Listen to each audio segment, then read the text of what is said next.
Well, Lisa already jumped ahead and showed off all my books, so I'm just going to show you this one, which is the brand new one. We're a little close here.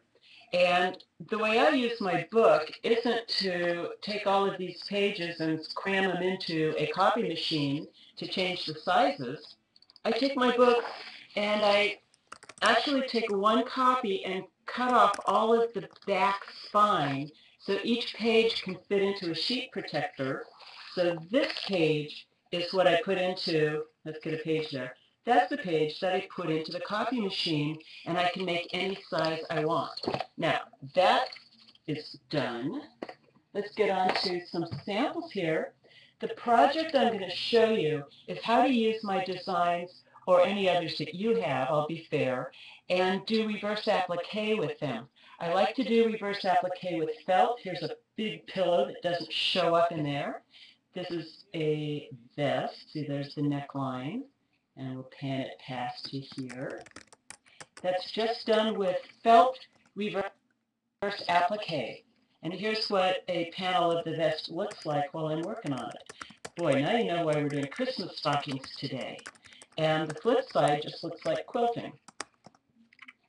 Now, before we get into that, here are some designs I did using patterns from my first and second continuous line books with C&T. Here's a Christmas stocking with trees and the snowman. And I thought the snowman needed a bunny friend. The deer. Each one has a back, so they're fully functional stockings. Look at that. I could really cram a lot of goodies inside of that. Now, this one is done with acrylic felt. Usually I prefer to work with the wool felt or the bamboo felt because they're just cut like butter. The acrylic felt's a little tougher to work with, but if you have an allergy problem or you can't find the product, then any felt will do the job. Or minky, for that matter. I've got a couple designs in that brand new book which I've actually identified as designs I would use with minky. So this is a stocking where all of the machine stitching outline the applique, and I cut away to reveal the back fabric.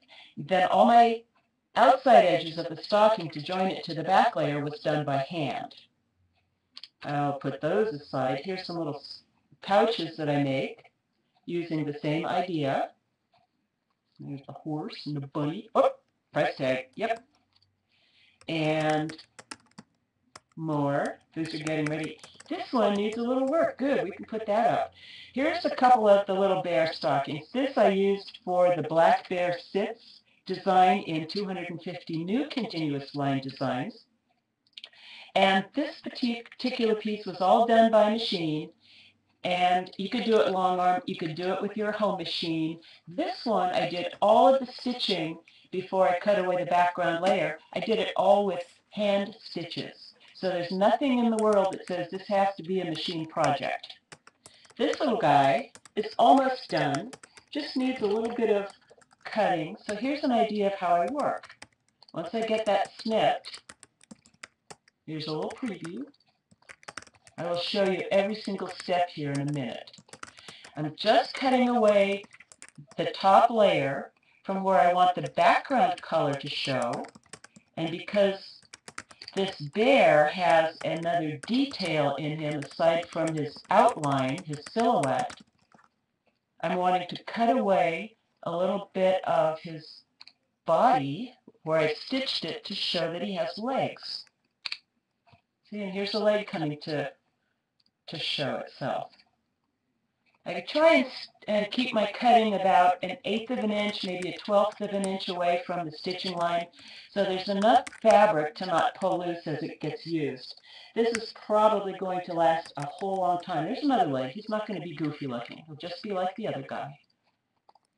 But I won't take all of this time just to let you watch me cut. So he'll have another leg. And this one then is going to look like this bear. This guy just did the legs with some hand embroidery instead. Now, when you're doing your 3 layers, just in case I get carried away and forget to tell you this later, the 3rd layer is not added until after you've done the machine sewing on these 2 layers. then before you sew your back layer, you have to remember, if this is going to be a long-wearing, hard-used heirloom type of stocking rather than just use it one season and toss it out, you want to do a little reinforcement stitching along the top edge of the back. So there's the back. And when I actually attached this to the back, I did not remove, let's get a chunk of felt here, and here's a good one. I didn't remove all this fabric until after I'd done my stitching. I didn't want to have to readjust and align. Once I stitched that on, I cut that away, and that's just for the back layer. Now, where are we? Remember I promised some minky. This is the same procedure done with 3 layers of minky. 2 layers are the top, and 1 layer is for the backing. Now I can get rid of that one and start showing you step by step how to do this. I'm going to pull out my tricks. I went through my book and picked out a few designs which I thought were going to be kind of cute for Christmas stockings. There's a mouse that would work. This mouse would be cute too. And of course there's the reindeer scroll border. Now that reindeer scroll border was not big enough, so I enlarged it once or twice and got a size that was going to fit my stocking. Now the reason, or the way I knew it was going to fit, is because I created a little window, and I'm going to flip down here and show you. First I did a little sketch, and I chose to do a stocking that wasn't really large because I wanted it to fit within this space, but I needed it kind of chubby so I could actually stick my hand in and get out that last peanut if that was what was happening. And then, just to make it easy to plan a pattern, make a transparent layer. Now this is just a recycled Ziploc bag. If I'm not using something messy on the inside, I'm going to use these bags over and over for projects of some sort. So here's my window. And using that window, I can plan where I want the design to go, whether I want it that direction, up or down, or whether I want it to face a different direction. Now in this window, I've outlined the cutting edge on the very outside of the stocking, and I've also outlined a 1/2-inch border inside that so that the outside edge of the stocking is all 3 layers, and the only place that's 2 layers is the background behind the design. So this is that 3rd layer. As I'm working with the applique, it's only 2 layers. This is my top layer as I'm sewing, and then this would also be the top layer if I'm doing the reindeer. So I would have the reindeer at least one place, if not more, attached to that 1/2-inch border. So he kind of grows out. See how the bear is growing out of the border? And actually he's found another place to attach to the border. Here's that little area. Let's go here. Little area where I could embroider somebody's name. So figured that was a good size for the reindeer. We'll see later. And the mouse. I also did this design. This was the, I'm starting to pile up my stuff there. This was the log cabin and trees from the front cover. And you'll see I actually did one of those as my sample here. And when I did this little Scotty dog, I decided he also needed a bit of a friend, so we'll see how that comes. And so on. We have lots of design material. Now this is what I draw on. I don't actually do my final drawing on the Ziploc bag. I use a material that's called Solvay, and it's also called Dissolve. It's the same stuff.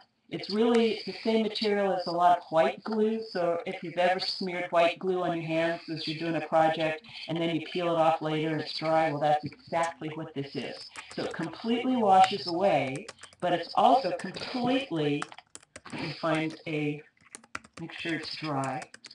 If I get a piece wet and have a spot, then this won't work. See how I can draw on this with a felt pen, but the material that I've drawn over, such as the paper here, doesn't show any of the pen line. So that's a great way to trace designs. Now, here's how I actually use it. Here's a piece traced. I decided this bunny was pretty lonely, so I gave him not a name, but I used one of the birds on the wire from my book, just one, because as little as this looks, after I cut the felt away, it gets bigger by that 1/12 of an inch or an 1/8 of an inch all the way around. A lot of times when I'm drawing, I want to draw and have, I want to draw my design a little skinny. So just for the heck of it, you see how much space I need. Let me add a little Christmas tree beside the bunny. And I'll place it in there. And this one kind of leans this direction, so I'll trace in here, and I'll just make that line. Am I drawing in the right place? Good, you can see.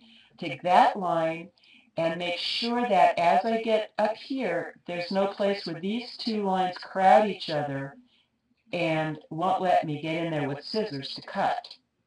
Now that's going to be kind of a fat tree, but that'll fit the space well. And with that little bit more space, I think I'm just going to hang down a couple of berries. Now when those get cut, they'll be bigger. So there's a complete design. Move this and show you a design ready to go. Ta-da! All I can see is my name on top of that screen. Let's see what I can do here for you. Design ready to go. Now that gets sandwiched on top of a layer of felt and then a second layer of felt. So what I've got here, I've got my 3 layers. Only 2 are cut even roughly. The dissolve is pinned right on top of my outside layer of felt. So the outside layer is the one that you see in this outline, and it's the one that will be the leaf. It's going to be the reindeer and that tree. So I pin it rather well because as I'm pushing this under the sewing machine to get my lines here, I don't want this material to squirm around and lose my placement. So that one is all sewn. You can see it's already stitched. See how that contour in the back shows you it's been quilted. And it's a little bit skinny. Here's another one that I've got demonstrating. Here's the tree. I didn't do anything on the top there. That's perfect to embroider a little name. And on the back, you can see the contour. What's the best lighting here? There you go. There's the tree. And when I sewed the trees, I decided the way I scribbled them on was too close to my border. So I moved this tree over just when I sewed it. I'll let you see how I did that. It's time to take the pins out. I want one of those magnets. Wouldn't that be great right this minute? I'll find these at my feet at the computer tomorrow. Now, this outline is just my cutting line for the stocking, so I didn't want to sew on it yet. I don't sew out in that direction until I've got that 3rd layer. And I don't do the 3rd layer until I've got my stocking applique cut out. And I'm just getting this, trying to keep it in your focus here. Now that I've got visual, I'm taking advantage of it. Okay. Stockings aren't rocket science. Any good picture of a stocking will give you a good clue. I took a stocking from my childhood and traced it for my first stocking pattern, and it was good, but it's too big for fitting into this space to demo. Now, the next step is just to rip away the dissolve.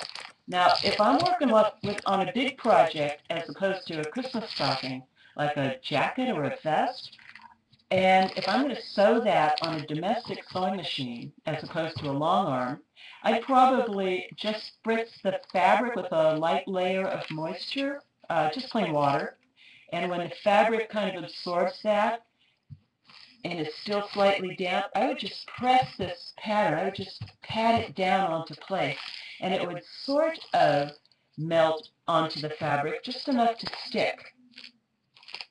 It wouldn't melt completely into it, but probably it would melt enough that I would want to wash the project when I was done. Nonetheless, it gives me an absolute exact placement without pins. I can just stitch on the line without anything moving. One of my favorite materials of all time. All right, there we go. See, as I was ripping it off, I hadn't sewn on the line exactly. Exact isn't important in folk art, and that's the beauty of this project. Now, all these scraps don't have to be thrown away. I can put these scraps of dissolve or solvay into a jar, store it with a lid on it, and later I can add a dab of water, and with a paintbrush I can paint this around the edge of raw edge regular quilting fabric applique, and it will give me a little edge that I can glue onto the fabric just by, once again, spritzing the fabric, plopping that applique with this stuff painted on the edge, and it's gluing it in place. All right, now I'm ready to cut. Any questions I need to know about? And I have smaller scissors here. I know they're right here in front of me, but I've buried them in the project. Okay, so I cut with the big scissors. Now to cut this out, I'm going to try and hold it closer to you. There you go. I'm going to make a little snip just in the top layer, and then I'm going to work my way around. I like just kid fiskars. You know, those scissors that have kind of a point, but it's a little blunt. Not the same shape as, there we go, not the same shape as the tip of your finger, unless you've got really pointy fingers. But it's not a really sharp point. And it gets in here without scarring up the bottom layer of the felt. Whereas these scissors are a little bit sharp. And I have to be real careful as I'm working. This is the bamboo felt from National Nonwovens. It's a little pricey, but it's great if you're allergic to wool. You don't have to use the wool felt. I like the wool felt. It cuts like butter. But people fuss about, here we go, smaller scissors. People fuss about the fact that it's got wool in it. But most of the wool felt is really mostly rayon. It's 80% rayon, 20% wool. It's washable. So is this. I pre-shrunk these samples. See, we're starting to get a picture here. There we go. I'm going to cut out the rest of this tree. Maybe I should find out if you have any verbal questions. If you want, I can cut this off camera and show it to you again in a few minutes. And you can just ask me questions. What do you think, Lisa? I'm going to look at the all wool felt. You can get all wool felt. That's really stiffer and a wonderful material. Mainly it comes just in a natural color for you to dye yourself. And you can dye it, because it's all wool, you can dye it with Kool-Aid. And you can dye it with Kool-Aid in the microwave oven for your heat.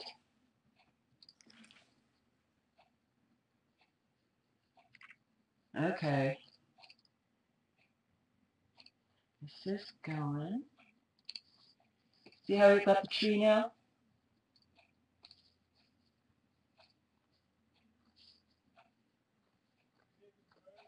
Now I'd go in here and clean this tree up a little bit, cut that log cabin out. This tree's a lot simpler.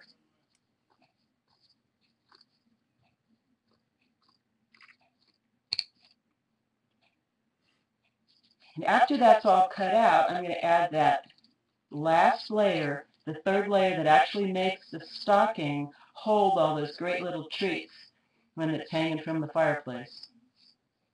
This is the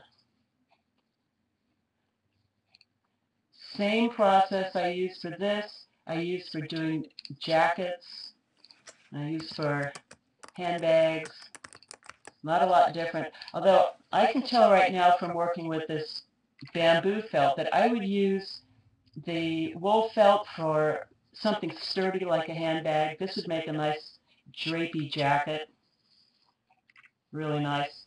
I simplified the log cabin a little bit, so instead of having a lot of tiny spaces to cut out for the logs, I just made some big log spaces. There's one. Here's Mother. Then if I were to do this with hand stitches to finish the outside edges to my third layer, I would just do 4 stitches per inch with a heavy thread. I like using a jean stitch thread. It's one of those top stitching threads, which is really fat, but it's made completely with polyester, and so it will not come apart. It won't break. You can't rip that open. See how big those stitches are? That's about 4 per inch. And there's nothing you can do to break that. And then I use an embroidery needle, a hand embroidery needle. It's got it's a number 1, which means that the eye is big enough to hold the threads really well. And you can even take your eye, double over your thread, and then needle the thread right over that big fat folded thread. Got right into that needle. All right, I got 2 of those stockings cut. Here's the little reindeer one, and here's the log cabin. That's how quick they are. Thanks for coming, folks. Thanks for having me, Lisa.